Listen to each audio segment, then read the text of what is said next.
আসসালামু আলাইকুম বন্ধুরা, আশা করি সবাই ভালো আছেন। আমিও ভালো আছি। আজকে আমি আপনার সামনে আবার একটা নতুন ভিডিও নিয়ে হাজির হইলাম। আজকে আমি ডিম রান্না করব, পেঁয়াজ দিয়ে ডিম ভুনা করব। বিকালের রান্না এই ছিল আমার। ডিমটা তেলে হালকা পেঁয়াজ শুকনো মরিচ দিয়ে হলুদ দিয়ে ভেজে নিতেছি। ভালো করে বাদামি কালার যখন হইব তখন উঠাই নেব।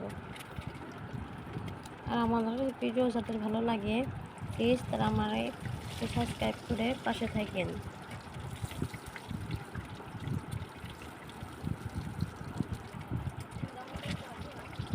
ডিমটা ভালো করে ভাজা নিতেছি।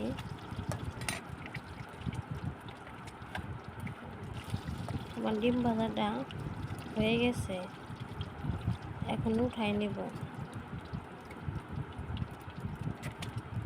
আর আমার মেয়ের কিন্তু ডিম তরকারি খুব পছন্দ। কার কার ডিম তরকারি পছন্দ কমেন্টে জানায়েন। গরম তেলে পেঁয়াজ মরিচ দিয়ে দিলাম। এদিকে আমরা লাকড়ি জাল দেই, খালি উপর দিকে আগুন চলে আসে। লাকড়ি দিয়ে কিন্তু জাল দেওয়া বেশ কঠিন। শহরের মেয়েরা কিন্তু এগুলো পারে না, গ্রামের মেয়েরা কম বেশি ভালোই পারে। পেঁয়াজটা যাই হোক, পেঁয়াজটা ভালো করে ভাজা ভাজা করে নিব। লবণ দিয়ে দিছি। আমার পেঁয়াজটা লালটা লালটা হয়ে আসতেছে।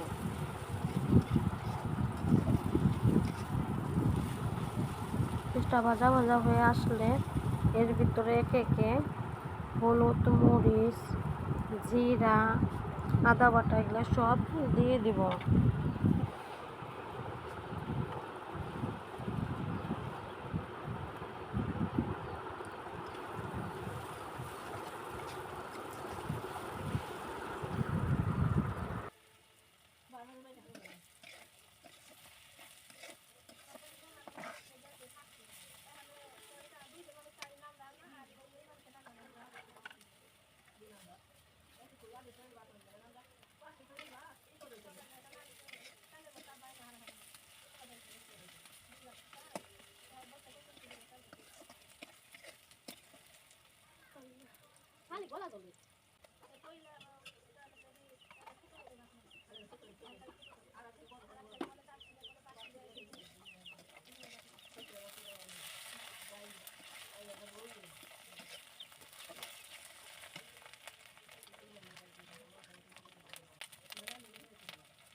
মশলাগুলো দেওয়া হয়ে গেলে এরপর কষানোর জন্য একটু পানি দিয়ে দিলাম।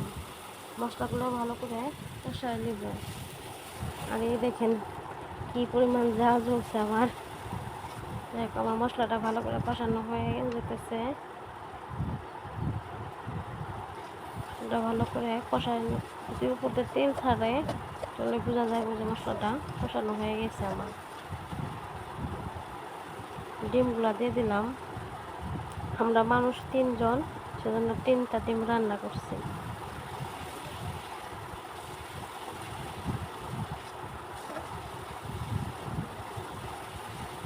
ভালো করে এখন ডিমের সাথেও মশলাটা কষায় নিতেছি।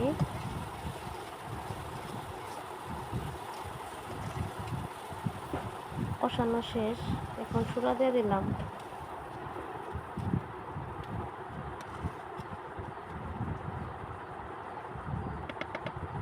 আমি একটু কম করে সুরা দিলাম, আজকে তরকারিটা বলক এসে গেছে আমার।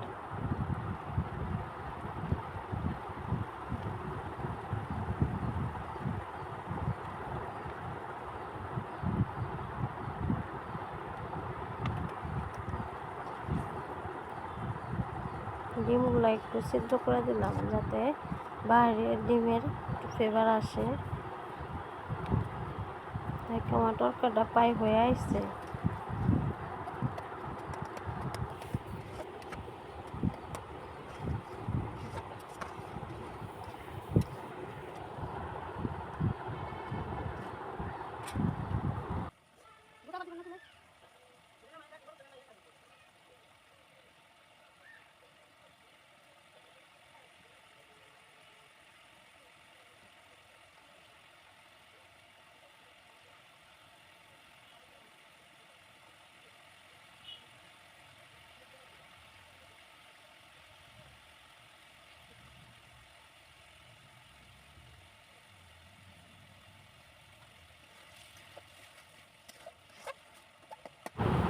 তরকারিটার কালার দেখেন, মাশাআল্লাহ খুব সুন্দর হয়েছে।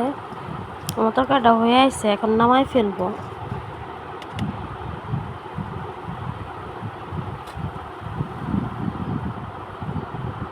আর এই দেখেন চুলা কিরকম দেখা যাইতেছে, লাল টকটকা আগুনের তাপে। দেখেন কতটা লোভনীয় হয়েছে খাবার।